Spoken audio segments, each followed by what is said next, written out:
Hi there. In a world where nothing is certain, that means anything is possible, right? If you want to fulfill your dreams and desires, you are in the right place. You absolutely can have a life of happiness.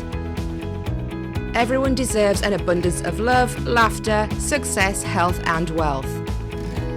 I'm Tara Chadzakis, and you're listening to the Happy, Inspired, Motivated podcast. The show that brings you meditation, mindset, and motivation. So start by giving yourself permission to be awesome. Sit back, relax, and enjoy the show.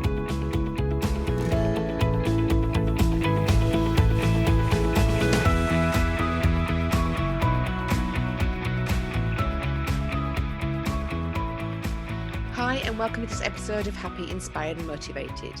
Today I have with me Niyc Pidgeon, who is a legend in the world of coaching and public speaking. Now I'm going to read a little bit about Niyc first because she has done so much. She's just an amazing lady and there's no way I can remember all of this. So Niyc has built obviously a multi-million-dollar business. She has launched an award-winning best-selling book called Now Is Your Chance, and that's with Hay House. She's collaborated on many six-figure joint ventures, traveled the world to places like LA, which she actually lives there now, Bali, Miami, New York, Mexico, Sydney, and London. She's been featured on the cover of magazines and in numerous articles, including Forbes, Money, Business Insider, Marie Claire, Women's Health, Psychologist magazine, Mind Body Green, Ever Coached by Mind Valley, and the Daily Express. She's spoken on stage in front of thousands of entrepreneurs at her own events and also with big leaders like Brendan Burchard. She regularly leads 100 plus person live events and sold more than $500,000 of coaching programs in the stage. She runs luxury business retreats in LA, and she has been appointed as a Onebracelet and United Nations Women Ambassador, whose aim is to end violence against women, and she's also an official partner with Virgin Unite. She spent time on Necker Island with Sir Richard Branson and a group of the world's best female entrepreneurs. And she's built an indestructible mindset and bulletproof belief in herself and the amazing ladies that she works with. Now, Niyc is actually a certified high performance and success coach. And she's got over a decade of experience in helping women just like us to create massive breakthroughs and lasting positive change in their life and business. So with all that said, I'd love to introduce you now to Niyc Pidgeon. Welcome to my show, Happy, Inspired, Motivated. I'm so glad that you came to join me today. So how's your day going so far over there? Really good. I mean, it's noon here, so still very much just getting started. But yeah, all good. Sun is shining. Good. So you've had a really busy day already, I'm sure. Yeah, I've been on calls for 3 hours already.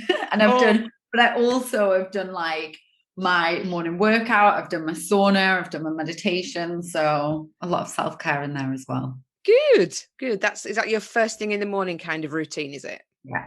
Yeah. And I've seen pictures of your dog as well that seems to like your mats and stuff that when you're working out. Bless it.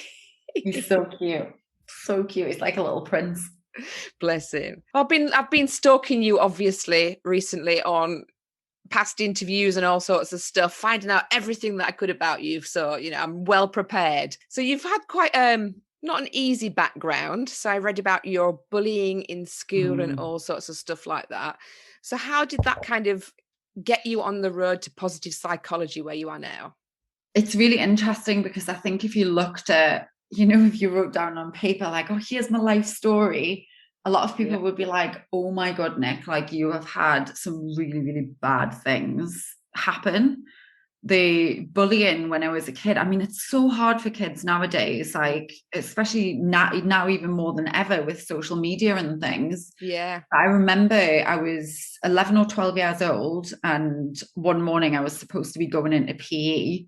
And I'd been getting bullied at the time. And the place that the bullies used to bully me the most was in PE because it wasn't like an academic kind of organized classroom. Yeah. And I remember I just didn't want to go to school. And I was so terrified. I was like, what can I do so that I don't have to go? And I raided my mum's medicine cabinet and I took every single thing in there. It was horrific. Like I look back on that time and I'm like, poor little kid, like little Nicola, like cry for help.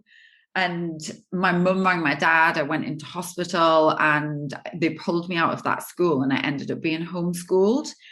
But it wasn't until many years later, Tara, when I was actually reflecting on the impact of that, that I realized how much that had like guided me towards wanting to help empower other people to feel better more of the time. And it's always easy in hindsight, isn't it? Like we can see all the bad things about me.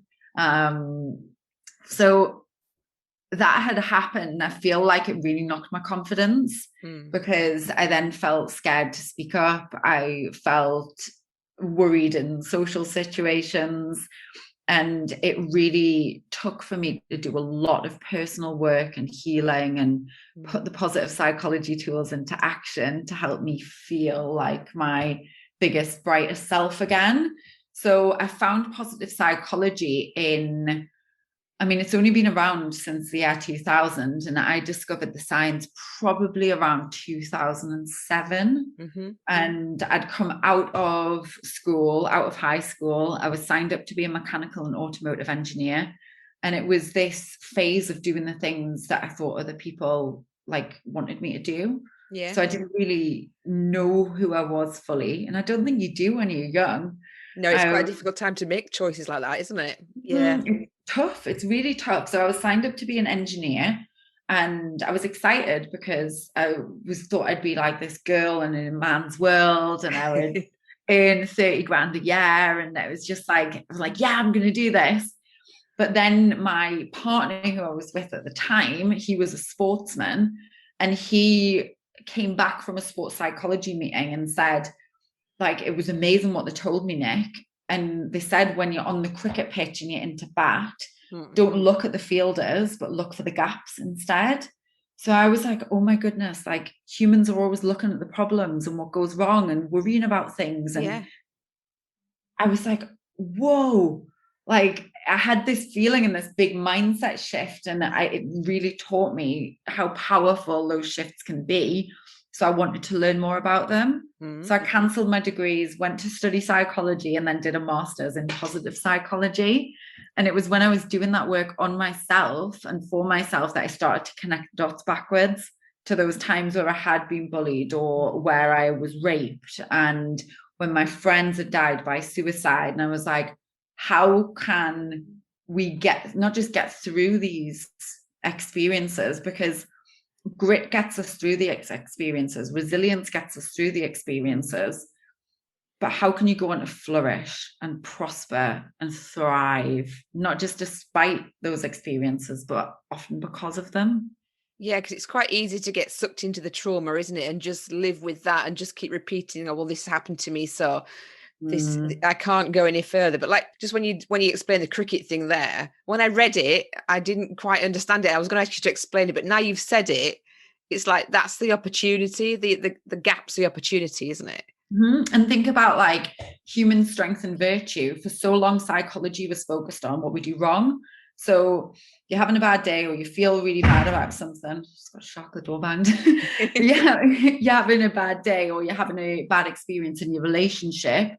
So you're analyzing what it is that goes wrong and why it's gone wrong. Positive psychology is the opposite. And it's what is it that's going right? And how can we create more of that when we focus on what we do well as humans or what we do well in business or relationships? So it just gives this like whole positive counterpart to the way that we function. It's like, I feel like I've got the best job in the world. It is pretty awesome. Yeah. I mean, letting people see the positives and the benefits is quite it's eye-opening, isn't it? And when you're there for that aha moment, I bet it's really rewarding. Absolutely. And it's very rewarding when you do the work for yourself as well. And you feel these little moments of shifts in perspective or joy or relief. And the work is never done. Like, I feel like one of the misconceptions of being a coach or being a psychologist or being a positive psychologist is, like Nick's happy all of the time. And I used to put that pressure on myself and I used to show up to teach positive psychology. And when I was going through a lot of my healing work, especially for the trauma around being raped, And I was actually, if I look at what was going on in my life and business, I was actually very in my victim, like you like just touched on there. And I was the person that was like, this has happened to me. Like, this thing is going wrong, or this thing is like bad and it's been done to me. And because of that conversation, it was actually very disempowering. And I was experiencing a divide within myself where I was positive, happy, smiley Nick on the outside and crumbling, feeling like a victim and trying to find my way through on the inside, but putting up this facade, and it just made me exhausted. So positive psychology is really the recognition of what goes right, but not ignoring what goes wrong, acknowledging it and finding the hidden gems and the wisdom within that. I guess because you're so well known as with positive psychology, people automatically expect to, like you say, have it all figured out and be happy all the time. And I suppose if you turned up and you were like, you were letting it all out, people would be like, oh my goodness, what's going on? And people do reflect to me that like, Nick, you're just literally the most positive person ever. And I'm like, am I? Like, I kind of, it's interesting because you don't see yourself from the other way around. But what I've had reflected from other people is that one of the things that I do really well is I can see the good in anything. So I can see the good in a bad situation. And I think that's just because of the habits that I've built around my own thinking, that I can see the learning, or I can see the lesson, or I can see the opportunity more easily, both for myself, but also for friends, clients, and other people too. So when you started out, weren't you doing supplements originally?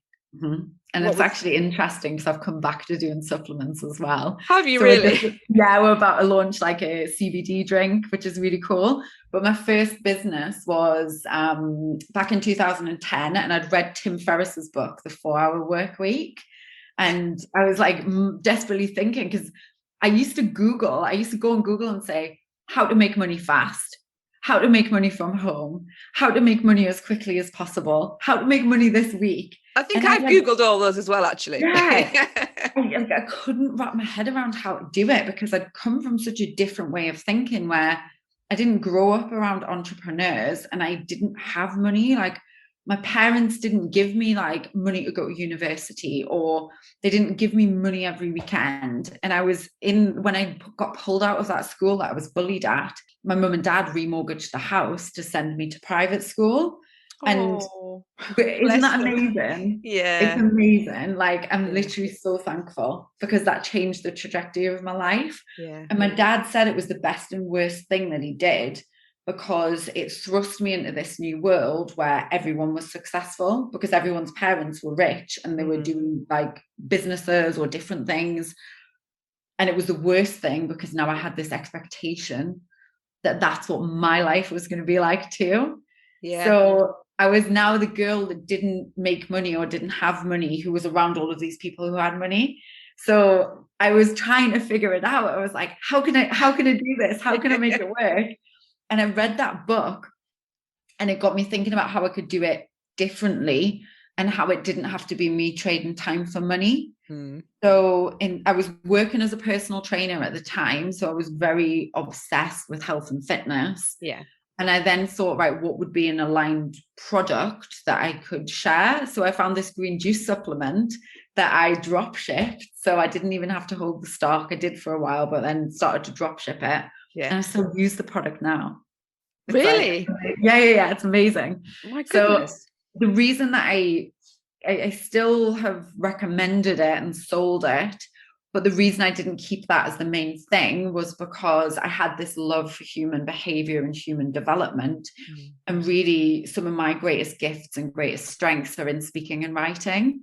So I knew I always wanted to be on stages. I knew I always wanted to write a book. And somebody told me in a meeting, actually, that I would only make £75,000 a year if I went down the coaching and speaking route. And it felt so bad in my body. Intuitively, he was like, go and build a warehouse, you need to sell this product, it's very scalable. And I was like, yeah, but it doesn't feel fun. and one of my values is fun, and it doesn't feel like it's in alignment with contribution and impact. So I ignored him. Good job. And I went on my merry way. And I did the thing that people were telling me not to do.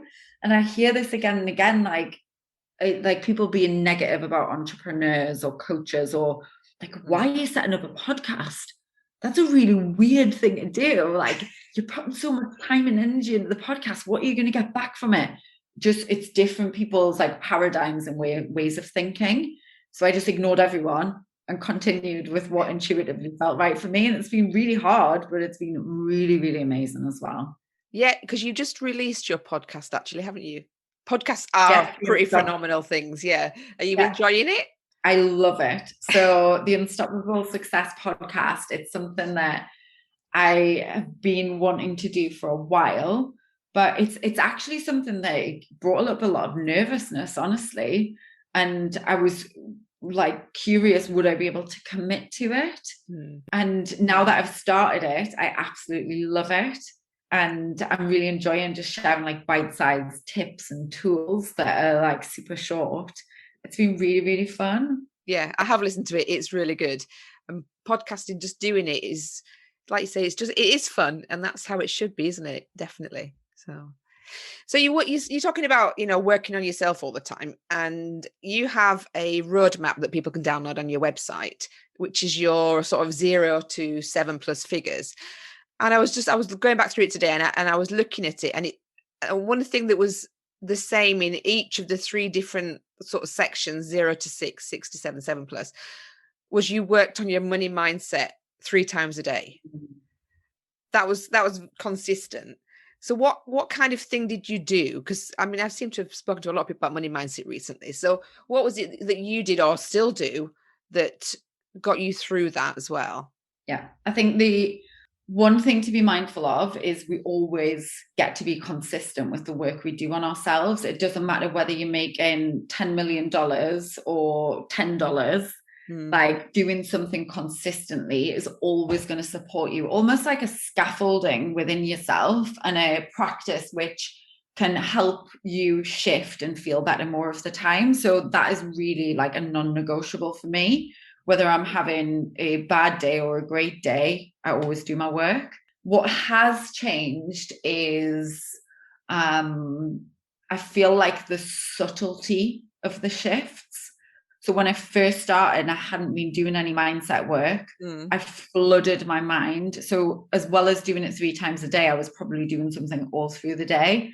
So I would have literally a podcast on in my ears while I was working, or I would listen to affirmations while I was working or walking, and I would have binaural beats on, or I would be talking to myself inside of my head in affirmations, because I felt so scared at the start.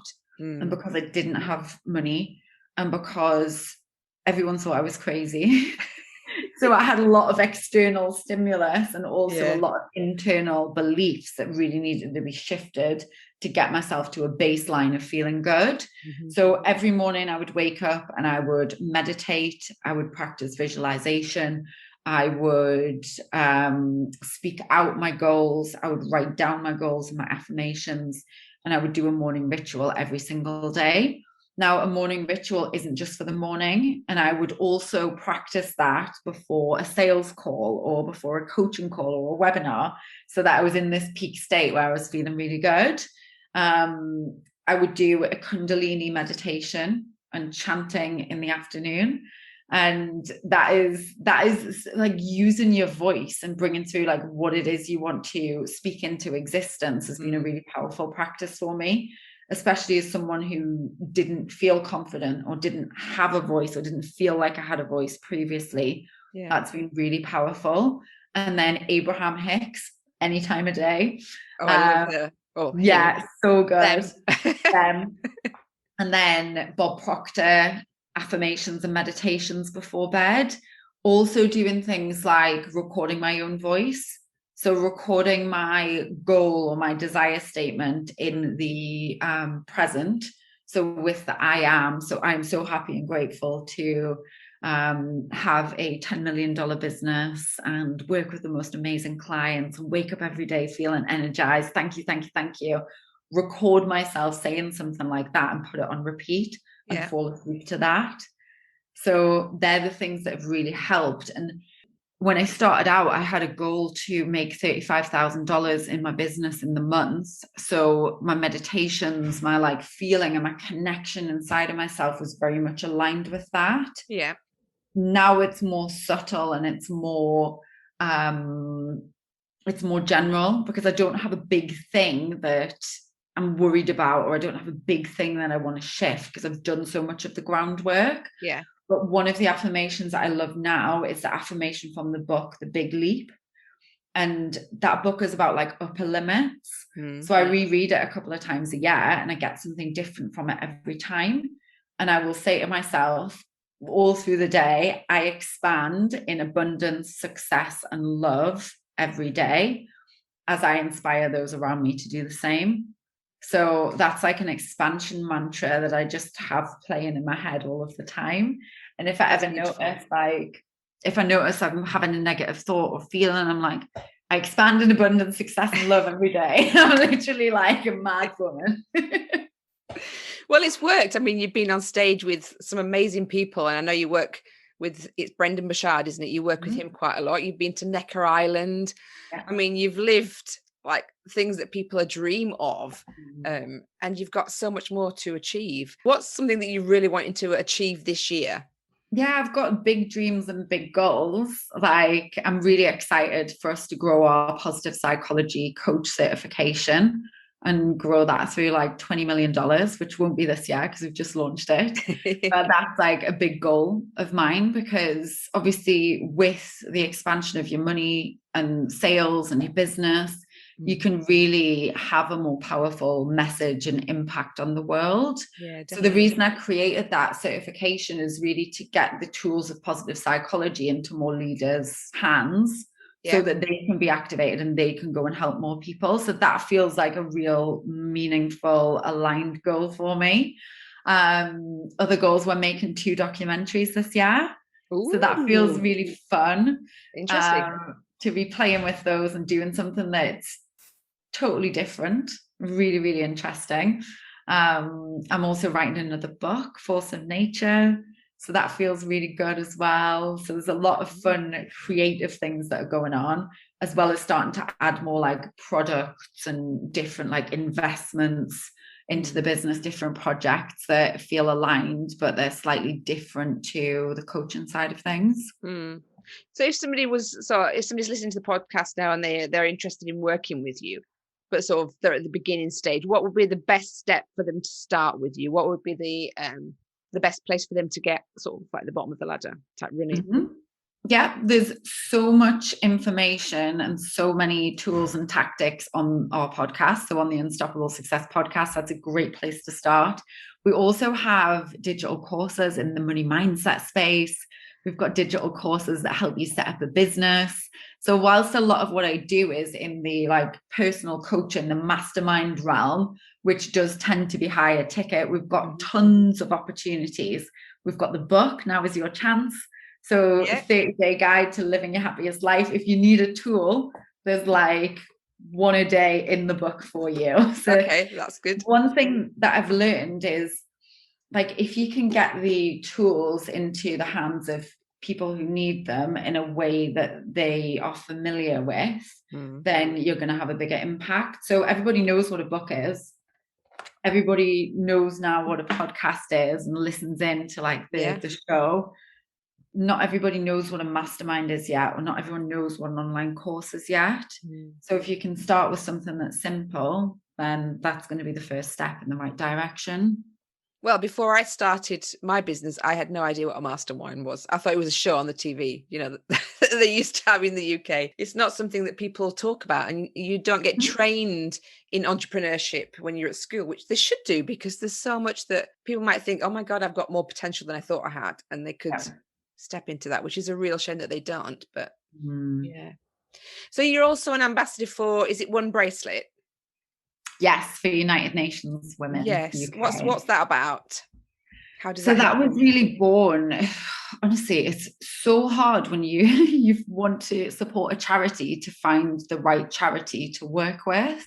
Yeah. And I spent so many nights like Googling again and investigating which partnerships I could set up. So we work with Virgin Unite now through the Necker Island trips with Sir Richard Branson, and then also with United Nations. And that's been a partnership that I've been part of for a number of years now.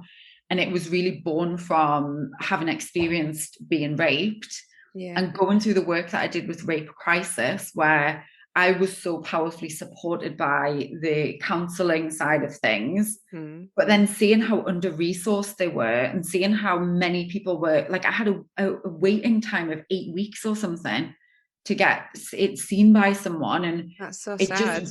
It's crazy because I know how bad it feels when you're in that time and you really need the support and it's like you're desperate. Then having friends who have died by suicide, it's like, what is the cost of someone not being able to have access to resources to be able to be supported and get healing and therapy and breakthroughs? So I was looking for how I could create an impact and do some work in that space. And this campaign is focused on ending violence. It's focused on gender equality. It's focused on how we can resource people, whether that is just through talking and awareness or whether it is through, because one of the campaigns that I worked on was even just dinner table conversations. How can we make it so that it's not taboo to mention the word rape or suicide at the dinner table and to start to have constructive conversations? Because unfortunately, this is real life and people like to look the other way and think that this isn't going on, but it's going on. And at a dinner table, there's going to be one person that's experienced that. And if people can't talk about it, then they feel ashamed, don't they, of having been through it, and that's even worse. And that creates more stuckness and more low level emotion. And we want it to be, unfortunately, normalized to talk about these things. That's really powerful. So what's your best advice, because you work primarily with coaches, so what's your best advice for a new coach? Well, the best advice is to make the commitment and understand that the only way that you can fail is if you quit. So when you make the commitment to not quit, that is when you become unstoppable. I like that. And that's your website and all your courses are all aimed at people being unstoppable. Is it only women you work with though? No, I work with guys as well. You work with guys too. So, I mean, I'm all about gender equality. I can't just work with women. No, that's true. You might get pulled up on that one, but I do work with guys as well. So we've got tons of guys in our courses, also one-on-one clients with our events. So both. Perfect. So what's happening over the next few months that you'd love to share with my audience? What's new and exciting that We've got the podcast. We also have our quiz. So one of the things that I've realized over my many years of working with thousands of business owners is that there's a few different personality types that we see when it comes to business. Okay. So I have the podcast and that directs you to the quiz. And the quiz is going to help you determine if you're a coaching princess, a roller coaster rider, a business operator, or a coaching queen. So that's something that you can dive into and you can discover which personality type you are in business. Listen to the podcast episodes. Let me know what you want to hear on the podcast. And then obviously the positive psychology coach certification as well. That feels very fulfilling and meaningful for me to be working in that space. Cool. So if my audience want to get in touch with you, the best place is your website, is it? Would that be the best place to find you? Yeah, website, which is nickpidgeon.com. Yeah, podcasts on there. And then on social media, I'm just Niyc Pidgeon or Niyc Pidgeon. Okay, perfect. Thank you so much for spending time with me today. I really appreciate it. Thank you so much. Thank you. Bye. Bye.